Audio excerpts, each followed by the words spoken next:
My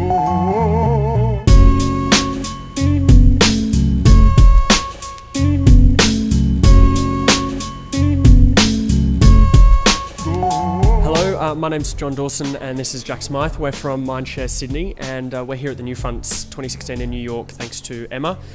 You can follow our trip in New York on Twitter. It's at Emma Insights. Now our 2016 NewFronts started off with the New York Times at the New York Times Centre, and what was incredible there was you had a 175 or odd year old paper not mentioning print but mentioning incredible things like premium VR. And this isn't sort of the VR you sort of come to think of like a gimmick. This is, the example that they showed us was a really rich storytelling experience where they took you to not only past Pluto but onto the surface of Pluto, so you could see exactly what the surface is like, these sort of frozen lakes and the view of the sun from Pluto. It was really amazing. You go. Yeah, next was BuzzFeed. BuzzFeed was fascinating because, of course, they don't have the pedigree of the New York Times, but arguably they have an even bigger audience. And the scale of BuzzFeed and the speed at which it's growing were incredible. For me, they were the key takeouts. Their recipe property, Tasty, has 360 million active Facebook users engaging with its content every month. And it only started in last August. So justifiably, they're very proud of that, and they're very eager to demonstrate just how big they are. Yeah, and they've got a really now proven distribution strategy. They understand, in a very, very solid way that you don't own you don't own all the distribution channels necessarily, and they've, just like Refinery 29, which is the next one we went to, really commercially aware and understanding that in that environment where you don't own the distribution channels, you can't be talking about display advertising. You're going to be talking sponsorship and integration with the content because it's going to live across multiple platforms.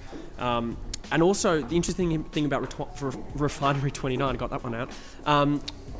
That was a media company we didn't really know that much about, and it's a women's media company, so their core market would probably be like 16, 34-year-old women.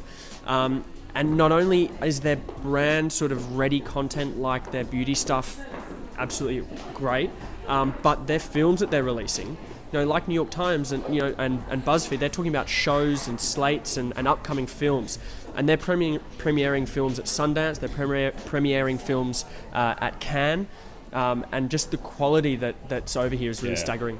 Yeah, absolutely. The talk of original programming and slates instead of inventory or digital. Next was AOL, and AOL in particular was incredible.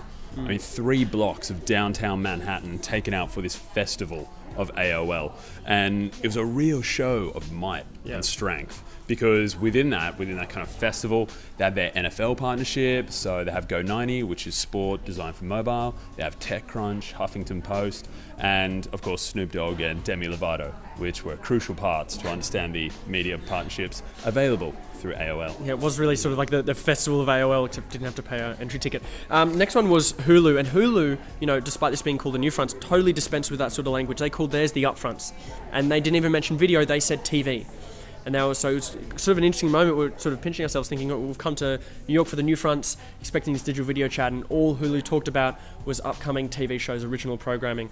Other interesting thing from Hulu as well, the company's 8 years old, and their CEO really talked about the fact that their users have grown up with Hulu over 8 years, and it's gone from watching Family Guy on their laptop in their dorm room to sitting down with their family, watching Hulu on the big screen, TV, and the product evolving along with that. And it's also a freemium model, so you get a lot of these 30-second brand spots as well, which is certainly sort of a digital TV proposition. And product integration, really kind of old-fashioned but still effective ways of TV marketing. The next season of the Mindy Project will feature Microsoft Surface, and she'll be constantly driving a Lexus. Yep.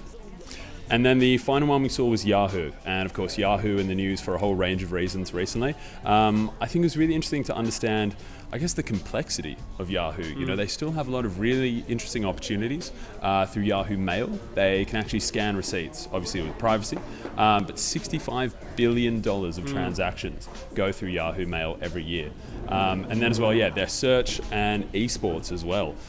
They estimated 145 million esport fans in the US, which is about half the population. So they're getting in early and they're trying to rapidly build that out as their own specialty. Yeah, I've got to start learning what League of Legends is. So tonight we're going to... Oh, and the camera's moving away from us. Tonight we're going to YouTube. Obviously, it's going to be a massive event. We'll update you all afterwards, after we go. And then tomorrow night as well, we've got Vice. Again, if you want to sort of keep up with our trip, you can follow us on Twitter at Emma Insights.